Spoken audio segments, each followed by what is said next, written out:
We've got a very interesting interviewee who came into the studio. His name is Muhammad. Maybe you could introduce yourself, Muhammad Masad. Come say a few words about yourself. According to your opening, you are a Muslim? Yes, yes, I am a Muslim. A proud Muslim, proud of my Islam. I am an Arab, proud of my nationality. And I am a human being who believes in peace. I am a human being who is against bloodshed everywhere. I am a human being not ready to accept the bloodshed of any innocent person, no matter if he is a Jew or Arab or Muslim or Christian or whatever. Any person. Every person is innocent. Wait a second. So we heard that announcement. It is very important, certainly these days. But when you start with the Islamic declaration, I know that in Islam, there are all kinds of directions. For example, there was a Muslim American sheikh who said, I am speaking according to the religion of Islam, that the Jews will return to Israel. And there is a story regarding Rabbi Cook, who was told a story by the founders of Rehovot. There were dances that were being held, and some Bedouin Muslims started to disturb them. But an old Muslim man told them, why are you bothering them? You don't know that these are the Jews who return to the land of Israel?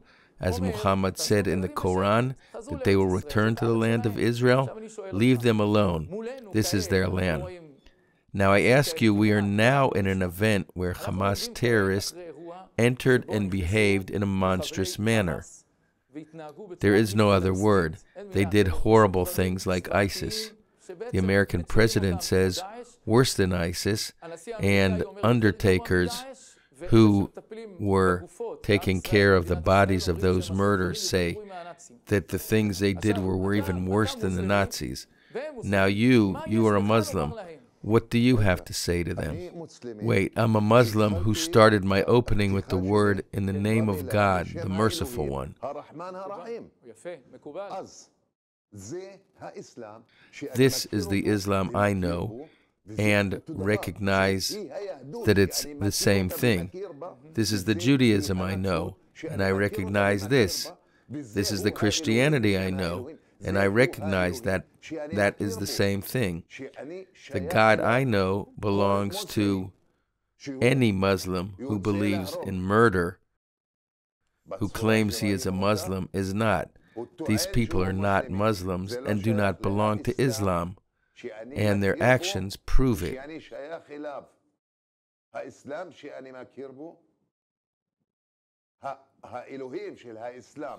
If they are hiding underground after their acts, that means they are not with God, because no one can defeat God. Not the state of Israel, not America, not the whole world. We need to clarify who founded Hamas. There is no need to open the black box and say who founded them now, and who supported them, and who financed them, and who delivered weapons to them.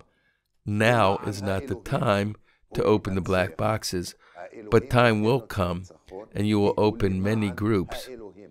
I want to say one thing to these Hamas people. They do not belong to the religion of Islam. Islam believes in life, not killing. This doesn't add up because their leader has said all Hamas terrorists want to die, fight to die. This is the thing we hear over and over. According to Muhammad, peace be upon him, it is written in our Quran, please listen to God. He will give you life, not to death.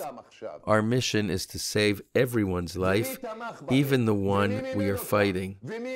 If he came to us to save his life, like the first human being that his brother came to murder him, he said to him, if you want to murder me, the barbarians, the Nazis, the Iranians, the Sicilians, the Hezbollah and Jihad, Hamasniks, they're not Islam, and you will see how Allah destroys them. Where do you live today? You don't have to tell me the exact place, but you're a resident of the state of Israel. You're also a citizen of Israel now. I was born in the West Bank, and I was part of these terrorists until I discovered the light.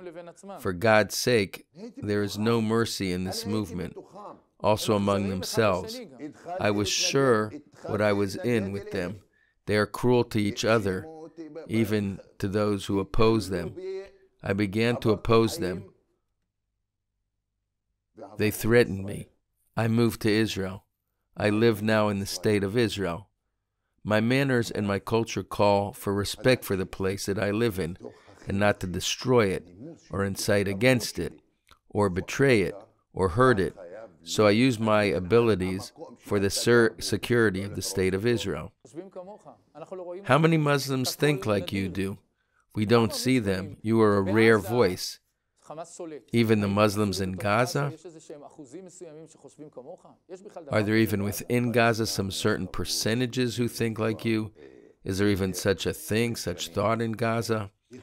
A culture that has been infused for more than 1,000 years, the interpretations of Islam and the interpretations of the Quran, the books they took as holy books, they are not holy books that were written by people, but rather by crazy racists. I mean, are you a believing Muslim? They took it as a religious directive, as a true opinion of the true religion. I received a letter from God. I read it in the name of the merciful God, meaning there's no way I'll find anything that's against mercy, for God, the Holy One, blessed be He, tells us that the Prophet Muhammad, he believed in merciful God. You were not sent but to have mercy for the world, not only for Muslims.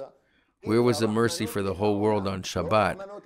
If God is God, and it doesn't matter who God is of any religion, God is mercy. Is it in Judaism? It's in Judaism, in Christianity, in every religion. We see from both sides. I mean, right now. I want to finish, Muhammad, by asking, as a Muslim to the Israeli government, what do you expect the Israeli government to do to the Hamas terrorists in Gaza? I am asking the Israeli government not to lie, to destroy Hamas and Hamas supporters, everyone who belongs to Hamas and those who defend it. Thank you very much for coming. Important things are ahead of us. Yours is a rare voice, but one that is very important.